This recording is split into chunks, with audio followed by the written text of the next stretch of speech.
Lamborghinis are sick cars, we can all agree on that, but which one is the sickest? Today we're gonna look at and rank every single production car that Lamborghini Mach has ever built. And I'm joined by my best friend Nolan. I'm James, and this is the D-List.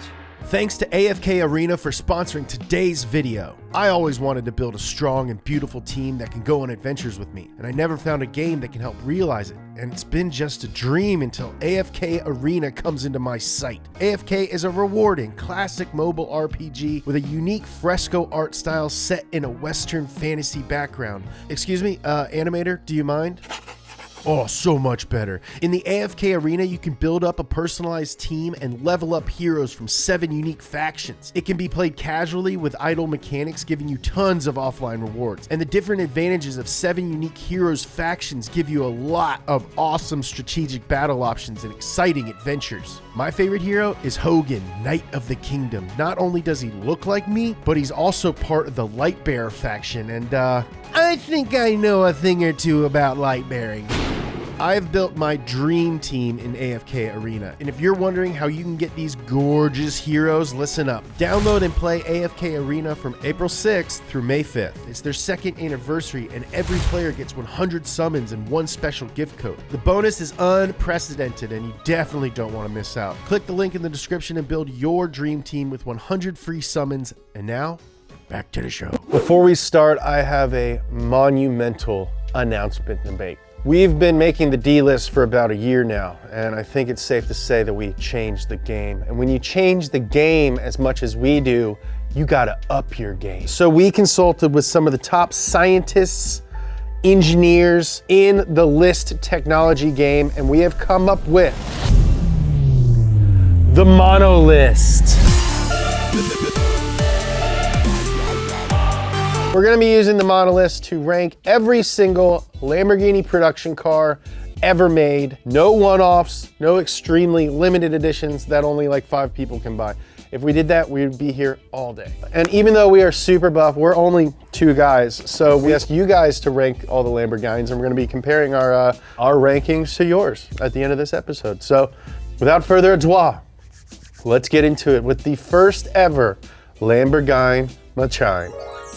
The first Lamborghini Mach car ever made, he made tractors before that, was the 350 GT, and legend has it that Ferruccio Lamborghini had Ferraris. He tried to give Enzo Ferrari some notes on a Ferrari. Enzo was basically like, why I listen to you, a tractor man. So Ferruccio went back to his Lamborghini tractor factory and was like, hey guys, we make sports cars now. Ferrari's got a 250 GT, we have a 350 GT. Looking at it, like, it's very much like a sports car of the era.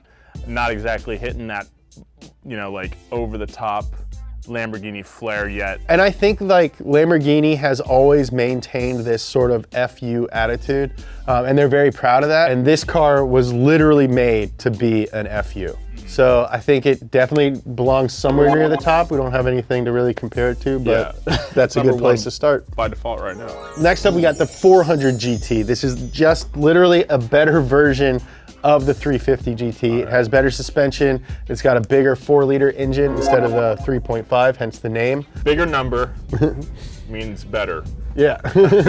After the 400 GT, we take a giant leap in the supercar story with the world's first supercar, the legendary Lamborghini Miura. A lot of people say this is the most beautiful car ever made, and I find it hard to disagree with them. The 350 GT was the first Lamborghini. This is the first Lamborghini machine. You know what I mean? James, I don't know about you. I'm gonna go ahead and say that the Miura is probably gonna be very high on the list for the rest of the episode. Yeah. Let's just go ahead and put that. I mean, Lamborghini just keeps getting better and better. Ooh, Espada. Espada. So the basic idea with the Espada was it was supposed to be a Miura, like the same like appeal, the same beauty of a Miura, but in a true Grand Tourer. That's funky looking. It looks like a car from Dexter's Laboratory. Yeah. I think it would be awesome to like have one of these if like your grandpa died and like had it. I would definitely be in like a Petrolicious video. Yeah. But so far in this list, I think it's under the 350 GT because it also doesn't have a lot of historical. Agreed. Brings us to the Islero. Ooh. Islero. This car was released at the same time as the Espada. Okay. It's basically a rebodied 400 GT, so going back to some of the older technology, and it was really meant to be a more conservative looking Lamborghini, which I think is a terrible idea. A Lamborghini is like a middle finger to everybody. I kind of want to put it in between these ones right here. But this one gets a little because he was #1. Oh, that's true. All right. I'm okay with that. I'm trying to be more combative with you on this episode because I've watched back of a lot of our collab episodes. We just agree. And I tend to agree with you a lot. Well, we have very similar tastes. I know, but this was your gimme. Okay. Yeah. Next up, this is the Lamborghini Jarama. All right, and guess what? It was named after a bull. All of them are named after bulls. Islero was not a huge success, so they released the Jarama. This is the last front engine touring car that Lamborghini ever made. I love the look of this thing. It's got a V12 in the front. So sick. And it's a tiny V12. Yeah, A 3.9 liter. I love small displacement engines with a bunch of cylinders. Because they can just rev super high. They sound awesome. They sound the best. And this was Ferruccio Lamborghini's favorite model, apparently. Gotta give respect to the Rooch. Respect the Rooch or catch the hands. Jarama. Yeah, that's cool. Jarama sounds like a fruit. Yeah, like, dude, have you ever tried like that Jarama LaCroix? It's nasty. Yeah. Now we're getting more and more into the Lamborghini look. Okay, this is the Urraco. This was released as a more affordable model. Think Cayman, to compete with the Ferrari Dino, Okay. which was Ferrari's more consumer-based car. This was the first ever V8 production car for Lamborghini. Urraco means little bull in Italian. The guy's obsessed with bulls, I told you. But it debuted during the gas crisis and sort of wasn't a big hit in the US because it had emissions stuff and big old crash bumpers. It doesn't really do anything for me, this one. Right, I think there's a reason that the Urraco is one of the lost Lambos. Yeah, sorry, Urraco. Bam. And now we are reaching peak Lamborghini with the legendary, change the poster industry forever, the Lamborghini Countach. This is the true successor to the Miura, the new Lamborghini supercar, the first production car with freaking scissor doors. Ironically, like, this is like the classic poster car, as you said, but like, this is like before my time. Yeah. But looking back on it, pretty cool. They made it from 1974 to 1990. There's a ton of different versions. If you want to look at an early one versus a late one, I think they both look great. Horatio Pagani worked on this car as well, or a later version of this car launched his career. So yeah, Pagani, awesome. Ever heard of him? This might be above the Miura. Don't be afraid to smack it on there, Nolan. I don't want to hurt something, you know? Another one of the forgotten Lamborghinis. This one is the Silhouette, which may or may not have been named after a bull. This one is based on the Urraco, which we're not a fan of. It was made to appeal to American markets, but it didn't really work.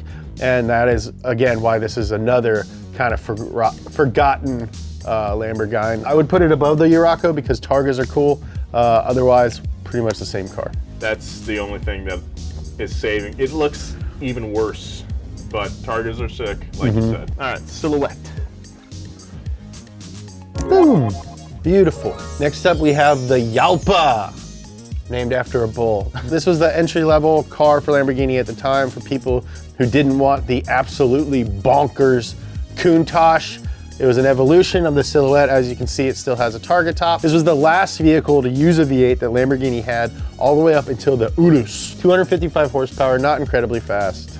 No, but like, this is where, like, now we're seeing the pattern emerge for Lamborghini, where it's like, you got the big dog like Countach, and then you got a little boy. I think this car looks really cool. I like it. Like, if you saw that at like a meet or something, like Cars and Coffee. Yeah, I'd put it above Islero, for sure. Yeah, I think so.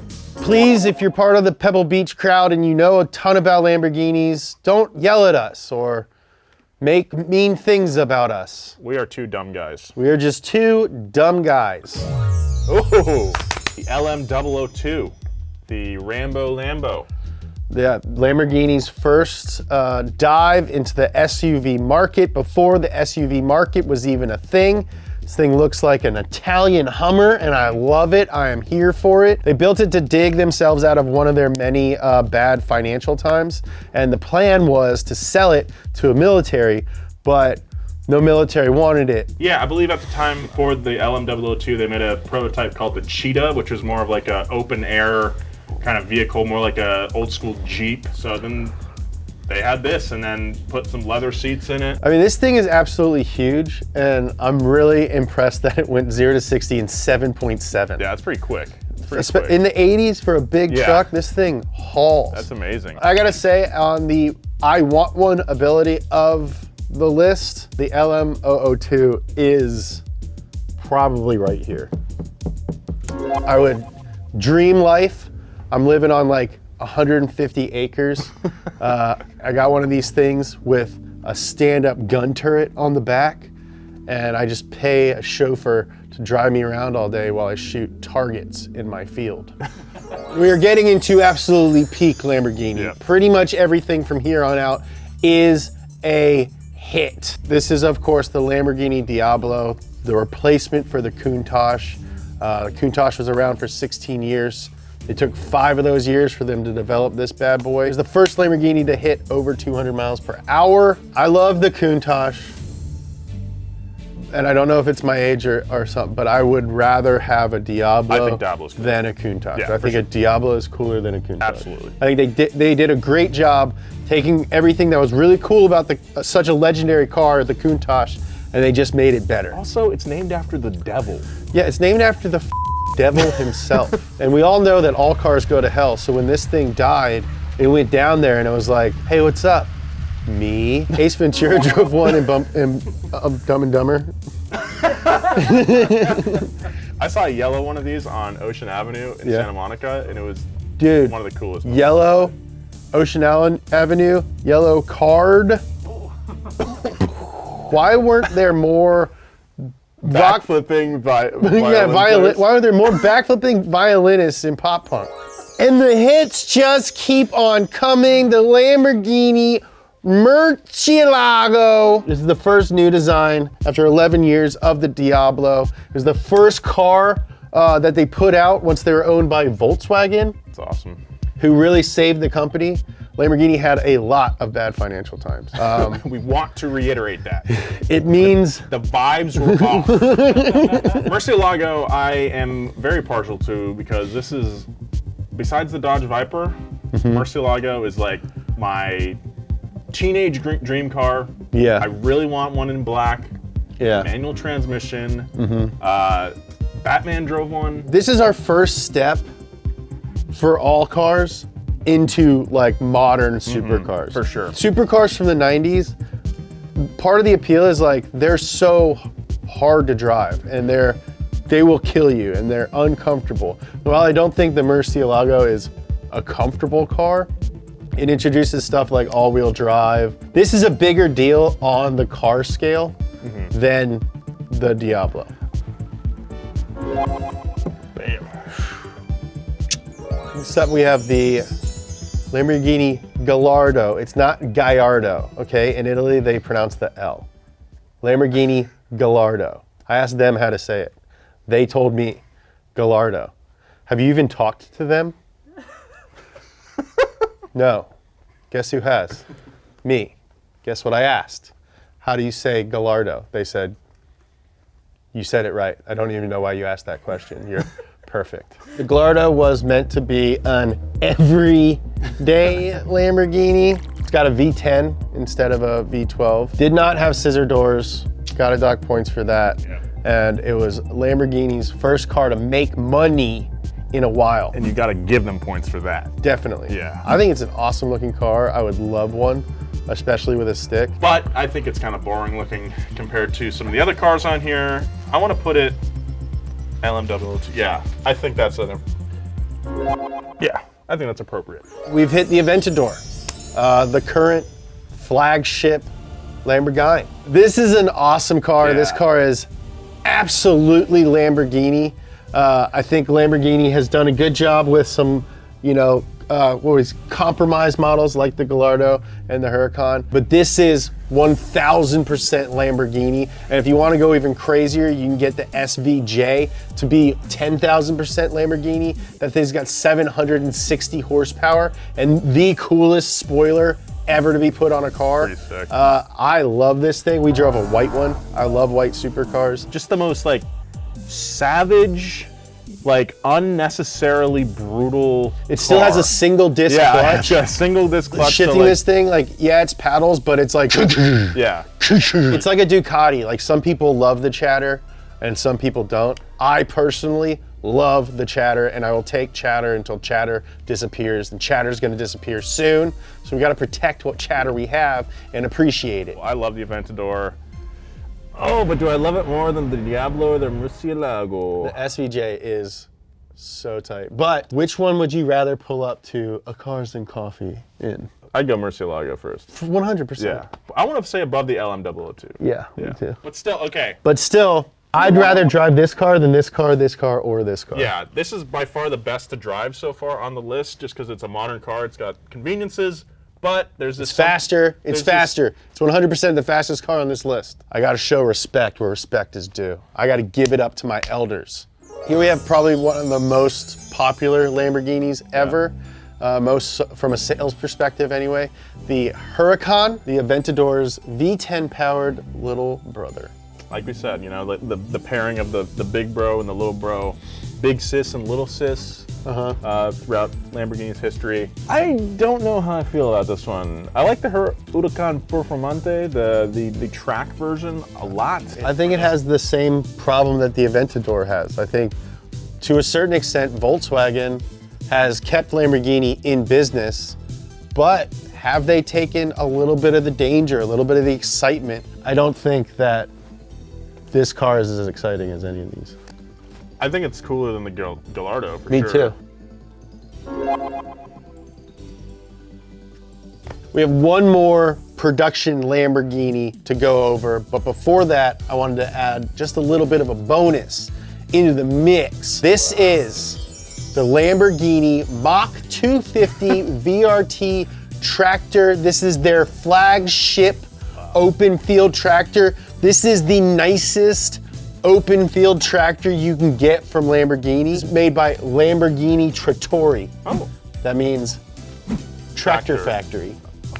Lamborghini tractor. A tractory, if you will. Lamborghini tractor factory. It's like a Earl sweatshirt line. Yeah, you know? Lamborghini tractor factory. I love that it has very angular. It looks like a Lamborghini tractor. Yeah. There's really not much else you can say about that. That's so funny, man. But which is it cooler? Yeah, one's cooler.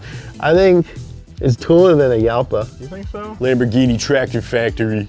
That's a Mach 250. Yeah. 250 times the speed sound. Amazing. Which brings us to our final car on the list. We are going in chronological order. It's the Urus. It's an SUV which is not as exciting as a flagship V12 car, but it is exciting because they're gonna sell an absolute ton of these. I think it's such a cool swing. I think these they're making them good and fast with big brakes. As big as a pizza. As big as a pizza. Okay, so like Lamborghini is all about like pushing just like styling bounds and like performance, like the boundaries of performance. But like when you're in that interior, that's like, this is gonna sound weird, but it's like the Lamborghini of interiors. You know? It's an amazing car. It's really cool. I can't wait for like the styling refresh though. It's a little much right now. It's like, hey, I'm a Lamborghini. It's like, how about just like, hey, I'm a Lamborghini. Hey, I'm a Lamborghini, like confident. Yeah. There we go, Urus. So ultimately, you guys kind of picked the same ones we did. I know there's some variation, but I think this is sort of the sense that everybody's got. Lamborghini Machine, awesome company. Thanks for watching this video and everything else on Donut Media. Go ahead and hit that subscribe button so you guys don't miss anything. We know that we're doing a good job. Follow Nolan on social media, @NolanJ Sykes. Thank you. Follow me, @JamesPumphrey. We debuted the monolith to the Donut Underground members before we even shot this episode, before I even saw it. So if you want to learn more about the Donut Underground, hit the join button down there, or I'll put a link in the description below. I love you. Be kind. 1, 2, 3, let's go. Hey guys, what's up? I got some big news and it's right here on my head. Introducing the first official donut beanie, only available at donutmedia.com. It comes in 2 awesome colors. Vibrant orange for those who want to stand out during the day, and navy blue for those who want to blend in at the night. And the best thing about a beanie, no matter who you are, it can help highlight your personality. Whether you're intimidating at first, but once you get to know you, you're a really nice person. Or if you're someone who always has that band that your friends never heard of and you're shocked and you make them listen to them right away. Just like sort of an old poetic soul kind of type. An actor slash writer slash director slash musician. I own an acoustic guitar. The donut beanie is the perfect hat for any occasion or any type of person. Get yours at donutmedia.com today.